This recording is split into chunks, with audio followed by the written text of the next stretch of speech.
രീതി പാകി നട്ട് കഴിഞ്ഞാൽ ദാ ഈ രീതി കറക്റ്റ് രീതിയിൽ തന്നെ ഈ കരിയേപ്പ് മുഴുവനായിട്ട് തന്നെ കിളുന്ന് നിൽക്കും. ഈ രീതി വേണം നമ്മുടെ കരിയേപ്പിന്റെ കുരു നടാനായിട്ട്. ഒരു കരിയേപ്പിന്റെ ഒരു കുരുവാണ്, കണ്ടല്ലേ, ഈ ഒരു കുരുവാണ് നട്ട് പിടിപ്പിച്ച് കഴിഞ്ഞപ്പോൾ ദാ ഈ രീതി പന പോലെ വളർന്നു വന്നത് കേട്ടോ. ഹായ്, നമസ്കാരം, പുതിയൊരു വീഡിയോയിലേക്ക് സ്വാഗതം. സാധാരണ രീതിയിൽ നമ്മുടെയൊക്കെ വീടുകളിലൊക്കെ കരിയേപ്പ് നട്ട് വളർത്തുക എന്ന് പറഞ്ഞാൽ ഇച്ചിരി പാടുള്ള കാര്യമാണ്. പക്ഷെ നമുക്ക് വളരെ നിസ്സാരമായിട്ട് ദാ ഇതുപോലെ കരിയേപ്പിന്റെ കുരു കുറച്ച് ശേഖരിച്ചു കഴിഞ്ഞാൽ നല്ല രീതിയിൽ തന്നെ അതാ ഇത് കണ്ടില്ലേ, ഇതുപോലെ നമുക്ക് വളരെ എളുപ്പം വളർത്തിയെടുക്കാനായിട്ട് സാധിക്കും. കണ്ടില്ലേ, അപ്പൊ ഇതുപോലെ നട്ട് വളർത്തി ചെറിയ രീതിയിൽ തൈകൾ ഉൽപ്പാദിപ്പിച്ച് നട്ട് വളർത്തിയാണ് ദാ ഈ കാണുന്ന ഇത്രയും വരെ വലിപ്പമുള്ള എല്ലാ കറിവേപ്പുകളും. അപ്പൊ നമുക്ക് നേരെ വീഡിയോയിലോട്ട് പോകാം. ഈ വിത്ത് കണ്ടോ, ഈ കറിവേപ്പിന്റെ വിത്ത് നല്ല രീതിയിൽ ട്രേയിൽ പാകി നട്ട് വളർത്തി കഴിഞ്ഞാൽ ദാ ഇപ്പൊ ഇതിന്റെ ഗ്രോത്ത് കണ്ടോ, നോക്കി നല്ല ബുഷായിട്ട് തന്നെയാണ് വളർന്നു വരുന്നത്. ഇതാണ് നമ്മുടെ കറിവേപ്പിന്റെ കുരു. അതുപോലെ തന്നെ നമുക്ക് ട്രീറ്റ് ചെയ്ത ചകിരിച്ചോറ് വേണം. അതുപോലെ തന്നെ ഇതിനകത്ത് ഏറ്റവും വലിയൊരു പ്രത്യേകമുള്ള കാര്യം ദാ ഇത് കണ്ടില്ലേ, ഇത് നമ്മൾ തലേ ദിവസം കറിവേപ്പിന്റെ കുരു വെള്ളത്തിലിട്ടതാണ്. അപ്പോൾ അതേ ഒരു മഞ്ഞളിന്റെ കഷ്ണവും നിങ്ങൾ കാണുമ്പോൾ നോക്കിയാൽ കണ്ടാൽ കറക്റ്റ് അറിയായിരിക്കും അല്ലേ, ഇതിനകത്തൊരു മഞ്ഞളിന്റെ കഷ്ണം കൂടെ കിടപ്പുണ്ട്. അപ്പോൾ ഇതിനകത്തൊരു വലിയൊരു പ്രത്യേകത കാണിച്ചു തരാം. ദാ ഇത് ഞാൻ ട്രേയിൽ പാകിയതാണ്, മുഴുവൻ അരിയും കംപ്ലീറ്റ് ആയിട്ട് പാകിയതാണ്. ഇതിൽ പാകിയെ നിങ്ങൾ നോക്കുമ്പോൾ തന്നെ അറിയാം ഏകദേശം ഒരു 3-6 അരിയെ പിടിച്ചിട്ടുള്ളൂ. പക്ഷെ അതേ ഇതെല്ലാം കണ്ടില്ലേ, ഉറുമ്പ് വന്ന് നമ്മുടെ ഇതിൻ്റെ മണ്ട മുഴുവൻ എന്തേ ബാക്കിയുള്ളതിൻ്റെ എല്ലാം തിന്നുപോയി. പക്ഷെ ഞാൻ രണ്ടാമത് പാകിയത് രീതിയും കൂടെ നിങ്ങൾക്ക് മനസ്സിലാക്കാൻ വേണ്ടി കണ്ടോ, ഇതേലെ ഒറ്റ തൈ പോലും എനിക്ക് ഡാമേജ് ആയിട്ട് പോയിട്ടില്ല. നിങ്ങളിത് കാണുമ്പോൾ തന്നെ മനസ്സിലായാലും മുഴുവൻ തൈ കറിവേപ്പിൻ്റെ തൈ നല്ല കംപ്ലീറ്റ് ആയിട്ട് രീതി പിടിച്ചിട്ടുണ്ട്. അപ്പോൾ ആ രീതിയിൽ തന്നെ നമ്മൾ ചെയ്തുകൊണ്ടാണ് നമുക്കിത് പ്രയോജനപ്പെട്ടത്. മഞ്ഞളിൻ്റെ ഒരു കഷ്ണം തലേ ദിവസം ഇട്ടാണ് ഇപ്പോൾ ഇത് കണ്ടില്ലേ ഒരു ചാറ് രീതിയിലായി കണ്ട. അപ്പം ഞാനിതിൻ്റെ വെള്ളം ഒന്ന് കളയുകയാണ്. അത് എന്നിട്ട് എൻ്റെ കൈക്കകത്ത് തന്നെ കറിവേപ്പിൻ്റെ കുരു ആണ് ചെയ്തണ്ട.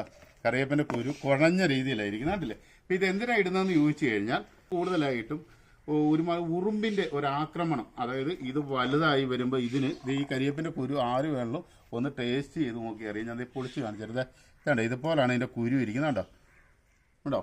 പക്ഷെ കരിവേപ്പിൻ്റെ കുരു, കരിവേപ്പൊക്കെ നട്ട് വളർന്നതുകൊണ്ടെന്ന് ശ്രദ്ധിച്ചോ, ഈ കരിവേപ്പിൻ്റെ കുരു ഒന്ന് ജസ്റ്റ് നാക്കിന് തുമ്പന്ത് വെച്ച് നോക്കിയോ, നല്ല മധുരമാണ്. അപ്പോൾ ഇതിൻ്റെ സീഡ് നമ്മളിങ്ങനെ പായി കഴിയുമ്പോൾ ഉറുമ്പുകൾ വന്ന് ധാരാളമായിട്ട് തിന്നും. അത് തിന്നായിരിക്കാനാണ് ഞാനിപ്പോൾ ഇത് കാണിക്കുന്നത്. നമ്മളിപ്പോൾ അത് തലേ ദിവസം വെള്ളത്തിലിട്ട ഇതാകണ്ടല്ലേ, ആ കുരുവാണ് ഇപ്പോൾ പാകാൻ പോകുന്നത്. അപ്പോൾ സാധാരണ ഈ ട്രെയിൽ വിത്തൊക്കെ പായി മൂടാറുണ്ട്, ആ രീതിയല്ല കേട്ടോ കരിവേപ്പ് നട്ട് വളർത്തുന്ന രീതി. ഇപ്പം നോക്കണം ഞാൻ ചെയ്യുന്ന രീതി. അപ്പം ഞാൻ ഈ കുരുവിനുള്ള പകുതി സ്ഥലമേ ചെയ്യുന്നുള്ളൂ, ബാക്കി അത് 2 ദിവസം കഴിഞ്ഞേ ചെയ്യത്തുള്ളൂ. ഇതുപോലെ തന്നെ കംപ്ലീറ്റ് ആയിട്ട് നമ്മൾ പ്രോട്ടീൻ മിശ്രിതം മണ്ണൂടെ മിക്സ് ചെയ്താണ്. അപ്പോൾ എപ്പോഴും നമ്മളെ പ്രോട്ടീൻ മിശ്രിതം ഉണ്ടാക്കും പ്രത്യേകമായിട്ട് ശ്രദ്ധിച്ചോണം കേട്ടോ. നല്ല പ്രോട്ടീൻ മിശ്രിതമായിരിക്കും നമ്മൾ ഈ പരിപാടിയൊക്കെ ചെയ്യുമ്പോഴേക്കും. സാധാരണ രീതി നമ്മളിങ്ങനെ പ്രോട്ടീൻ മിശ്രിതം നിറച്ചിട്ട് വിത്ത് പാകണമെങ്കിൽ നമ്മൾ കാണിക്കുന്ന ഒരു പരിപാടിയുണ്ട്, കാണണം. ഇത് ഇങ്ങനെ വെച്ചിട്ട് അമ്മക്കിയിട്ട് ഹോൾ ഉണ്ടാക്കുകയാണ്. പക്ഷേ കരിയേപ്പ് ഒരിക്കലും അങ്ങനെ പാകിയാൽ കിളുക്കത്തില്ല. അപ്പം ഞാൻ അങ്ങനെ രീതി ചെയ്യുന്നതുകൊണ്ടാണ്, നല്ല രീതി ചെയ്യുന്നതുകൊണ്ടാണ് ഇത്ര സക്സസ് ആകുന്നത്. അപ്പം നമ്മൾ എപ്പോഴും കരിയേപ്പിൻ്റെ കുരു പാകുന്ന അതായത് കണ്ടോ, ഇതുപോലെ ഓരോന്ന് മൂളി വെച്ച് കൊടുത്താൽ ഇതാ ഇങ്ങനെ മൂളി വെച്ച് കൊടുക്കണം കേട്ടോ. അപ്പോൾ ഇതിനകത്ത് നമ്മൾ ഒരു ദിവസം തന്നെ വെള്ളത്തിൽ ഇട്ടപ്പോൾ റിസൾട്ടോടെ ഞാൻ കാണിച്ചു തരാം. ഇപ്പം ഇത് ഞാൻ നട്ട് ഇങ്ങോട്ട് വെച്ചതേ ഉള്ളേ, ഇത് കണ്ടോ, ഇത് മുള പൊട്ടാൻ തുടങ്ങിയാണ്ടല്ലോ നോക്കിയാണ്ട. അപ്പോൾ ഈ രീതി ഇവിടെ വെച്ചാൽ മതി, മുള പൊട്ടി കറക്റ്റായിട്ട് വന്നോളൂ. നമ്മളപ്പോൾ ഇങ്ങനെ മാത്രമേ പാകാവുള്ളൂ കേട്ടോ. ഇതൊന്ന് ചെറുതായിട്ടൊന്ന് അളിയുകയും ചെയ്യും, പെട്ടെന്ന് നമുക്കിത് പിടിച്ച് കിട്ടാനുള്ള മാർഗ്ഗമാണ് കേട്ടോ. ഇത് കരിയേപ്പിൻ്റെ കുരുവോ ഇതെല്ലാം കണ്ടില്ലേ, ഇത് കണ്ടില്ലേ. ഒരുപാട് പേർക്ക് കരിയേപ്പൊക്കെ വീട്ടിലുണ്ടെങ്കിൽ ഇതുപോലെ ഒന്ന് പാകി നോക്കിക്കഴിഞ്ഞാൽ തീർച്ചയായിട്ടും നിങ്ങൾക്ക് പ്രയോജനപ്പെടും. അതായത് കണ്ടോ, ഇങ്ങനെ പാകി കൊടുത്താൽ മതി കേട്ടോ. ഈ രീതി വേണം നമ്മുടെ കരിയേപ്പിൻ്റെ കുരു നടാനായിട്ട്. സാധാരണ നമ്മൾ വിത്ത് പാകിയിട്ട് പിന്നെ ചെയ്യുന്നത് നോക്കി ഇതിൻ്റെ മൂട് വഴിയായിരിക്കും മുഴുവൻ വീണ്ടും നമ്മൾ ചകിരിച്ചോറ് അപ്ലൈ ചെയ്യുന്നത്. അതിൻ്റെ ഒരു ആവശ്യവും ഇല്ല. ഈ രീതി പാകി നട്ട് കഴിഞ്ഞാൽ ദാ ഈ രീതി കറക്റ്റ് രീതിയിൽ തന്നെ ഈ കരിയേപ്പ് മുഴുവനായിട്ട് തന്നെ കിളുന്ന് നിൽക്കും. കണ്ടില്ലേ, നോക്കിയാണ്ട.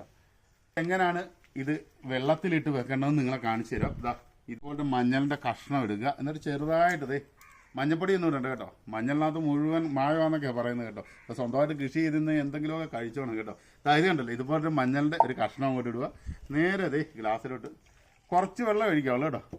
അതായത് ഇനി നാളെ നേരം ഒരു 24 മണിക്കൂർ കിടന്നിട്ട് ഒരു പ്രശ്നമില്ല. ഇപ്പം ഞാൻ കുരു ഇതിനകത്തോട്ട് ഇട്ട് വെച്ചിരിക്കുക. കാരണം ഇതിൻ്റെ ഒരു വലിയ പ്രത്യേകത എന്താണെന്ന് വെച്ചാൽ കീടത്തിൻ്റെ ആക്രമണങ്ങൾ കുറയും പെട്ടെന്ന്. ഞാൻ നട്ട ഈ ഒരു പൊസിഷൻ നിങ്ങൾക്ക് മനസ്സിലായെങ്കിൽ തീർച്ചയായിട്ടും നിങ്ങൾ വീട്ടിലൊന്ന് ചെയ്തു നോക്കിയാൽ മതി. അപ്പം ഇത് നിങ്ങൾക്ക് കാണുമ്പോൾ തന്നെ മനസ്സിലായി കാണുമായിരിക്കും അല്ലേ. അപ്പം ഞാൻ ഇങ്ങനെ തൈ ഉൽപ്പാദിപ്പിച്ചിട്ടാണ് ഇങ്ങനെ നട്ട് പിടിപ്പിക്കുന്നത്.